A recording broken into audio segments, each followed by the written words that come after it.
Okay, so faktor yang mempengaruhi daya graviti. Okay, faktor yang mempengaruhi dia adalah jisim dan jarak. Okay, nampak macam lah banyaknya benda nak kena hafal kan? Tapi sebenarnya jangan risau.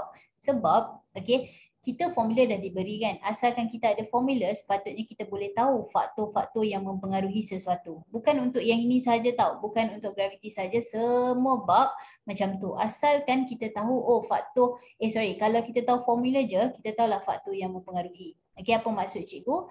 Tengok formula ni, F sama dengan G, M1, M2 bahagi dengan R kuasa 2.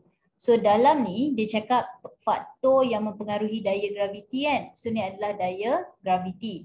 Okey, sekarang ni G, M1, M2 bahagi dengan R kuasa 2. Okey, antara empat nilai ni, G ni dia adalah pemalar. Kan? So kalau dia adalah pemalar, maksudnya dia malar lah. Jadi dia tak boleh berubah. So kalau dia tak boleh berubah, dia bukanlah faktor. Okay, jadi dalam kes ni, jisim dan juga jarak, jisim dan juga jarak adalah faktor yang mempengaruhi daya graviti. So ni tips lah. Okay, jadi selepas ni janganlah serabut nak kena hafal lah faktor lah apa, tak ada. Bukan, asalkan formula tu faham, fahamlah. Okay, fahamlah faktor juga. Anyway, macam mana nak buat benda ni? Faktor yang mempengaruhi daya graviti, pertama sekali kita tengok formula. Okay, jadi sekarang ni kat bawah pula kan. Okay, F dan juga M1, M2 ni. Dua ni, okay, sama-sama dekat atas. Okay, maksudnya sekarang ni, kalau dalam kedudukan macam ni, maksudnya dia adalah berkadar terus. Okay, kalau dia berkadar terus, maksudnya bila M bertambah, F pun bertambah. Kalau M berkurang, F pun berkurang. Okay. Tetapi kalau F dan R ni pula dia adalah berkadar songsang. Berkadar songsang ni ginilah. Kalau R bertambah, F berkurang. R berkurang, F bertambah. Okay, jadi faktor yang mempengaruhi daya graviti adalah jisim, di mana kalau jisim tu makin besar, daya tarikan makin kuat. Okay, jarak pula dia terbalik. Kalau jarak makin besar, tarikan makin lemah. Logik lah kan? Bila dua objek tu makin jauh, daya tarikan antara diorang adalah lebih lemah. Okey, jadi itu adalah faktor yang mempengaruhi daya graviti. Okey, sekarang kita tengok contoh macam mana cara nak dapatkan. Okey, kalau sebelum ni kita dah tahu kan formula adalah F sama dengan G, M1, M2 bahagi dengan R kuasa 2. Lepas tu kita dah cakap juga, oh kalau M ni bertambah, F ni bertambah lah. Okey, ataupun bila R ni bertambah, F ni akan berkurang. Ya, kita dah tahu benda tu. Tapi berkurang banyak mana, bertambah banyak mana. Jadi kita kena tahu juga macam mana cara nak cari. Okey, apa maksud cikgu? Macam ni. Diberi daya graviti antara dua objek, katakanlah kita ada dua objek. Okey, satu M1, satu lagi M2. Okey, daya antara diorang adalah F. Diberi jarak adalah R. Okey, nyatakan dalam sebutan F. Dalam sebutan F tu maksudnya, okey kita ada F kan? So dia boleh jadi 1F, dia boleh jadi 2F, 3F. Maksudnya kena ada huruf F tu balik dalam jawapan kita. Okey, jadi kita buat contoh kat sini. Pertama, M1 meningkat kepada 2M1. Okey, maksudnya sekarang ni asal-asalnya M1 je, dapatlah daya graviti dia F. Tapi kalaulah daripada M1 ni dia meningkat kepada 2M1, apa jadi pada F? Okay, macam mana nak buat? Pertama sekali kita tengok bila M1 dia jadi F. Kan? Okay, tapi sekarang ni daripada M1, okay jap. Sorry. Asalnya M1, dia jadi 2M1.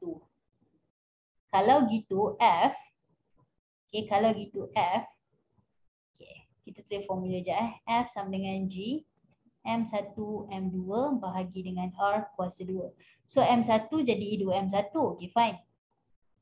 Okay, kita dah tahu F ni dengan F dan M1 ni berkadar terus. Maksudnya bila M bertambah, F pun bertambah lah.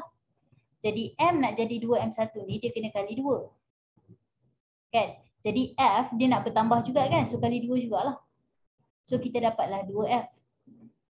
Okay, jadi dalam kes ni daya graviti antara dua objek yang berjisim 2M1 dan juga M2 nilai dia adalah 2F. Sebab M1 jadi 2M1, so F akan jadi 2F. Okay, so okay, boleh pause untuk brain. Okay, tapi kita proceed ke soalan yang B. R berkurangan kepada 0.5. Okay, sekarang ni kekononnya kembali kepada asal lah. So M1, M2, lepas tu ada F. Jarak antara dua ni adalah R. Okay, so sekarang ni R jadi 0.5 R. So kita tahu dia bahagi 2. Okay, fine. Tapi sekarang kita kena ingat F dan R. Cuba padam bijak. F dan juga R. Okay, antara diorang adalah berkadar songsang. Songsang tu maksudnya terbalik. Jadi kalau seorang berkurang, seorang akan bertambah. Tu penting tu. Jangan main tambah je semua. Jangan main tolak je, makin kurang je semua. Dia kena tengok keadaan. So dalam kes ni, kita tahu bahawa bila R berkurang, F akan bertambah. Jadi sekarang ni R, dia berkurang jadi 0.5 R sebab dia bahagi 2. Jadi F, kalau kita buat bahagi 2, nanti dia kurang juga. Salah lah. Padahal F tu bertambah. Jadi kita kalilah 2. Macam tu. Dia terbalik lah. Kalau R tu berkurang, 2 kali ganda, F akan kali 2. Tapi tak habis lagi. Sudah. Kenapa pula tak habis? Sebab cuba tengok dekat sini R dia. Dia bukan R sahaja tau. Dia R kuasa 2. Jadi F ni dia kena macam ni juga. Maksudnya 2 ni kena kuasa 2. Okey, 2 ni kena kuasa 2. Jadi 2 kuasa 2 dapat 4. Jadilah 4F. Gitulah ceritanya. Okey, cikgu bagi satu lagi contoh lah untuk yang ni . So, katakanlah R sekarang dia jadi 3R. R jadi 3R kena kali 3 kan? Okey, jangan lupa F. Okey. Sebab R tu bertambah, kita tahu F akan berkurang. Tapi tak boleh lah berkurang 3 je. Dia kena berkurang 3 kuasa 2. Dapatlah F per 9. Gitu. So itu adalah macam mana cara kita nak manipulate. Okay. Kalau faktor-faktor tu berubah dan apa yang akan jadi pada F. Ini adalah cara dia.